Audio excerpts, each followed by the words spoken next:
अमित शाह, जिसे आज पूरी दुनिया राजनीति का चाणक्य कहती है, कुछ लोग तो इन्हें डिक्टेटर भी कहते हैं, वही अमित शाह 2010 में जब गुजरात के होम मिनिस्टर थे तो खुद को जेल जाने से भी नहीं बचा पाए थे, और तो और उन्हें खुद के राज्य गुजरात में पैर रखने से भी बैन कर दिया गया। मगर एक बार फिर से अमित शाह के बारे में जानने की जरूरत। डीलक्स जेल बनाई गई थी, अलग से खाना आता था इनका। उठा के देखो सीबीआई की चार्जशीट जब अमित शाह जेल में थे। अमित शाह ने दंगों के जख्म को बदले की भावना के आश्रय कुरेदने की कोशिश की। पूर्ण बहुमत की सरकार बनाई, 1% वोट मणिपुर में था, हमने पूर्ण बहुमत की सरकार बनाई। टोपी करना ना आपकी उम्र के लिए अच्छा है ना आपकी सीनियोरिटी के लिए अच्छा है। Frankly, Modi wants to see himself in history as a great prime minister.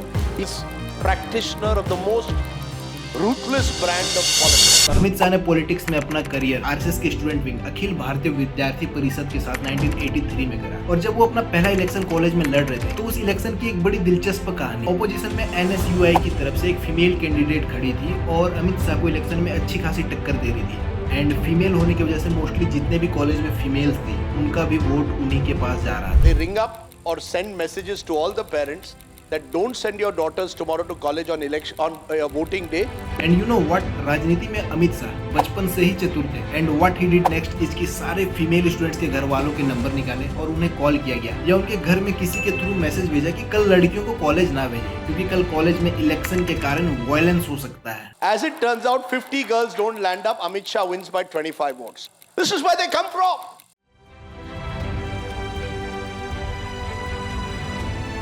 Modi ji के बीजेपी ज्वाइन करने के एक साल बाद 1987 में अमित शाह ने भी बीजेपी ज्वाइन करा, एंड अपने मैनेजमेंट स्किल्स को लेके पॉलिटिक्स में उन्हें अपना पहला बिग ब्रेक थ्रू मोमेंट 1991 के लोकसभा चुनाव में मिला, जब अमित शाह को उस समय के बीजेपी की सबसे बड़े नेता लाल कृष्ण आडवाणी जी का इलेक्शन कैंपेन मैनेजर बनाया गया। एंड अमित शाह ने भी जिम्मेवारी बखूबी निभाई और लाल कृष्ण आडवाणी जी ने बड़े मार्जिन से इलेक्शन जीता, जिसके कारण बीजेपी में अमित शाह की लोकप्रियता तो बढ़ी ही बढ़ी और लोग उनके इलेक्शन जीतने की नीतियों से भी रूबरू हुए। गुजरात में स्टेट असेंबली इलेक्शंस आने वाले थे और अभी तक गुजरात में बीजेपी की गवर्नमेंट इससे पहले कभी नहीं बनी थी। मोदी जी और अमित शाह ने मिलकर एक बहुत ही बेसिक लेवल का प्लान बनाया। दोनों ने हर वार्ड हर गाँव विजिट करा और वहाँ के सेकेंड मोस्ट इन्फ्लुएंशियल इंसान जो कांग्रेस में नहीं थे या पिछले प्रधान के इलेक्शंस हार चुके थे, उन सबको बीजेपी में ज्वाइन कराया, और ऐसा करके गुजरात के रूरल एरिया में बीजेपी की पकड़ मजबूत बनाई, जो एक बहुत बड़ी वजह थी गुजरात में बीजेपी की पहली गवर्नमेंट बनाने के लिए। And there's this image of the two of them on some old Vespa scooter apparently going through Ahmedabad street. उस समय तक नरेंद्र मोदी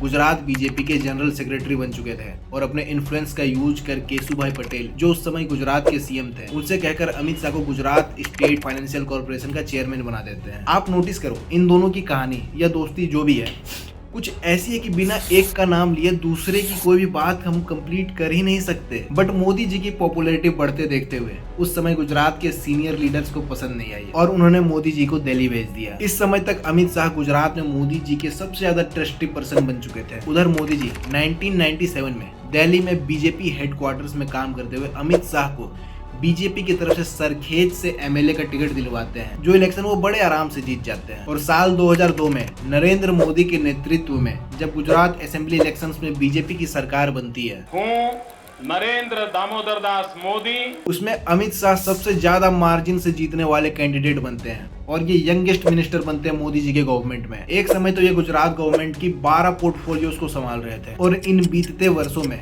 अमित शाह गुजरात के one of the most influential और पावरफुल लीडर्स में गिने जा रहे थे।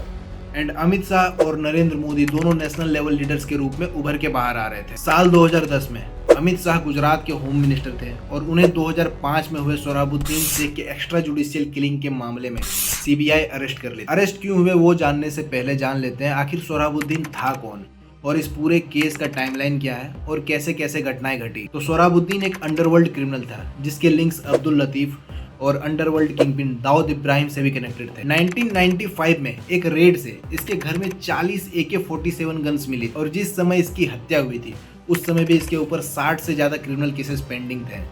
सीबीआई की रिपोर्ट के अकॉर्डिंग सोहराबुद्दीन उस समय गुजरात में कुछ मार्बल ट्रेडर्स से एक्सटॉर्शन मनी डिमांड कर रहा था, एंड उस समय सीबीआई क्लेम कर रही थी कि मार्बल ट्रेडर्स ने अमित शाह, डीआईजी डीजी वांजरा और एसपी राजकुमार पांडियन को लमसम अमाउंट पे किया था उसका इनकाउंटर करने के लिए। 23 नवंबर 2005 में उस समय डेप्यूटी इंस्पेक्टर डीजी वांजरा सोहराबुद्दीन को कस्टडी में ले। फिर 26 नवंबर को पुलिस एनकाउंटर में सोहराबुद्दीन मारा जाता है। एंड दिसंबर में सोहराबुद्दीन का भाई चीफ जस्टिस ऑफ इंडिया को लेटर लिखता है कि उसके भाई का फेक एनकाउंटर हुआ है। इसके रिस्पॉन्स में सुप्रीम कोर्ट केस को स्टेट पुलिस से उठाकर सीआईडी को दे देती है। फरवरी 2007 में डीआईजी रजनीश राय सीआईडी को अपनी रिपोर्ट सबमिट करते हैं और अप्रैल में 3 आईपीएस ऑफिसर्स को अरेस्ट करते हैं। बट फिर कुछ ही सप्ताह बाद रजनीश राय केस छोड़ देते हैं कुछ पर्सनल इशू देके। फिर अर्ली 2010 में सुप्रीम कोर्ट सीआईडी से केस उठाकर सीबीआई को सौंप देती है। अप्रैल 2010 में सीबीआई डीआईजी अभय चुदासमा को अरेस्ट करती है वसूली करने में सोहराबुद्दीन की मदद करने के आरोप। अभी तक इस केस में डीआईजी अभय 14वें पुलिस ऑफिसर थे अरेस्ट होने वाले। इसके बाद 25 जुलाई 2010 में सीबीआई अमित शाह को अरेस्ट करती है जो उस समय गुजरात के होम मिनिस्टर थे। सीबीआई ने कुछ कॉल रिकॉर्ड्स प्रेजेंट किए थे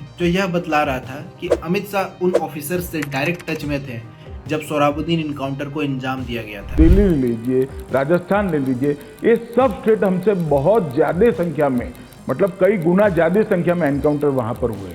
इसके बाद 2010 में गीता जौहरी, जिसने सबसे पहले इस केस की इन्वेस्टिगेशन स्टार्ट करी थी, उसने क्लेम करा कि सीबीआई उन्हें प्रेशराइज कर रही है अमित शाह को सोहराबुद्दीन केस में फंसाने के लिए। पर जो आरोप लगाए गए हैं वो सभी के सभी आरोप फैब्रिकेटेड है। 3 महीने बाद 29 अक्टूबर 2010 को गुजरात हाईकोर्ट उन्हें बेल ग्रांट कर दिया। बट इसमें सीबीआई कंसर्न रेज करती है कि अगर अमित शाह बेल पर बाहर रहेंगे तो अपने पॉलिटिकल पावर्स का यूज करके इन्वेस्टिगेशन इन्फ्लुएंस कर सकते हैं। सो उसी रात को सुप्रीम कोर्ट के डिप्टी रजिस्ट्रार के ऑफिस में रात 10:30 बजे पिटीशन फाइल की जाती है और अगले दिन अमित शाह को गुजरात से बैन कर दिया जाता है। अमित शाह फिर अपनी वाइफ के साथ दिल्ली शिफ्ट कर जाते हैं। वो समय अमित शाह के लिए काफी डार्क रहा था। उनका पॉलिटिक्स में करियर भी काफी डामाडोल दिख रहा था। सारे नेता उनसे दूरी बनाने में समझदारी समझ रहे थे, बट एक इंसान था जिसने उनका साथ कभी नहीं छोड़ा और राजकीय द्वेष से प्रेरित है, इसलिए मैंने ही कंसेंट दी थी कि केस देश की किसी भी अदालत में चले मैं फेस करूंगा। गुजरात में जाऊंगा और धड़ल्ले से प्रचार करूंगा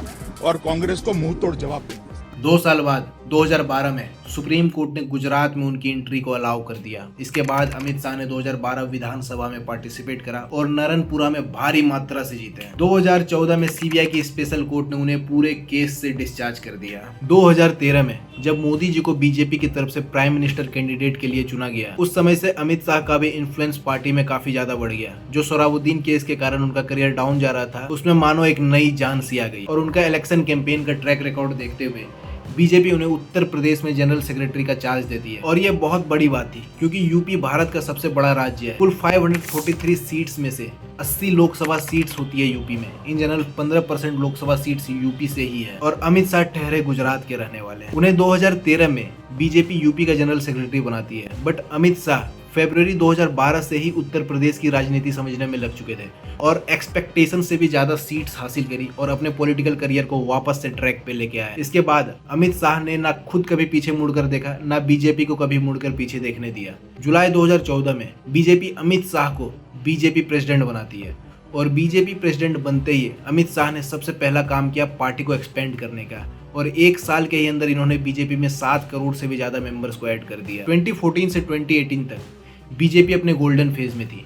बीजेपी ने महाराष्ट्र, हरियाणा, जम्मू कश्मीर, झारखंड, असम, मणिपुर, नागालैंड, मेघालय, त्रिपुरा, हिमाचल प्रदेश में सरकार बनाई। फिर 2019 लोकसभा इलेक्शंस में अमित शाह के नेतृत्व में एनडीए 543 सीट्स में से 312 सीट्स जीतकर दोबारा सेंटर में आती है और अमित शाह बीजेपी के सबसे ज्यादा सक्सेसफुल प्रेसिडेंट बनते हैं। अमित शाह 1 जून 2019 को होम मिनिस्ट्री का ऑफिस संभालना स्टार्ट करते हैं और 5 अगस्त 2019 के जम्मू एंड कश्मीर, जो भारत का सबसे ज्यादा टेररिज्म से प्रभावित राज्य है, वहां से बिना एक दंगे फसाद के आर्टिकल 370 को हटाते हैं। दिसंबर 2019 में CAA पास करा, सिटीजनशिप अमेंडमेंट एक्ट, जो हमारे पड़ोसी इस्लामिक देशों में धार्मिक प्रताड़नाओं से भाग के 2015 से पहले भारत आए हुए थे उन्हें नागरिकता देता है। 2024 इलेक्शंस के बाद ये UCC, one nation one election लेके आने वाले हैं, जहां कांग्रेस अपने पुराने लीडर्स को ही रेस में बनाए रखती है, यंग चेहरों को आगे बढ़ने का मौका नहीं देती। वहीं अमित शाह हमेशा फ्यूचर प्रूफ प्लानिंग लेके चलते हैं।